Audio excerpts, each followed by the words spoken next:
Choosing the right no-code platform can make a huge difference when building an app without traditional programming. And that's exactly why the comparison between FlutterFlow and Adalo has become increasingly popular. Both platforms promise to help you design, build, and launch applications without writing code. But the way they approach development, customization, and pricing can feel quite different depending on what kind of project you're working on. Starting with FlutterFlow, it's a no-code builder built on top of Google's Flutter framework. That foundation gives it a major advantage when it comes to performance and flexibility, because Flutter is widely used for building high-quality mobile apps. Inside FlutterFlow, you can visually design your app interface using drag-and-drop components while still having the option to export clean Flutter code if needed. This is particularly useful for startups or developers who might want to start with no-code but later transition into custom development.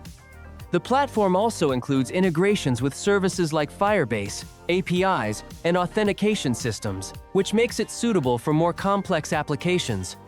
Adalo, on the other hand, focuses heavily on simplicity and accessibility. It's designed to help beginners build functional mobile and web apps as quickly as possible. With Adalo's visual builder, you can drag components onto a canvas, connect them to a built-in database, and instantly create interactive screens. The learning curve is generally considered lower compared to FlutterFlow, which makes Adalo appealing for entrepreneurs, small businesses, and creators who want to launch simple apps without spending too much time learning advanced tools.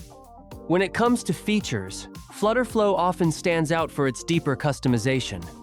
Because it connects closely with Flutter and supports API integrations, animations, and more advanced UI controls, it can handle larger and more complex projects. Adalo is powerful in its own way, but is usually better suited for smaller applications such as internal tools, MVPs, or basic marketplace apps.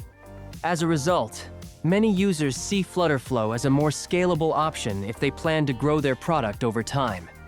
Now let's talk about pricing, which can be an important factor when choosing a no-code platform.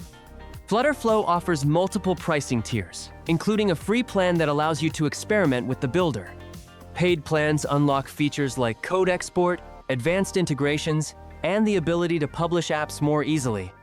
Adalo also follows a tiered pricing model, with a free plan for testing and paid plans that allow custom domains, app publishing, and increased database capacity.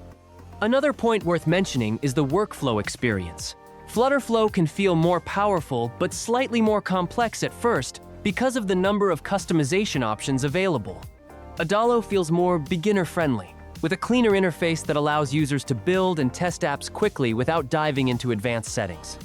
So in the end, deciding which platform is better depends on your goals. If you want a simple, beginner-friendly builder for quickly launching basic apps, Adalo might be the right choice.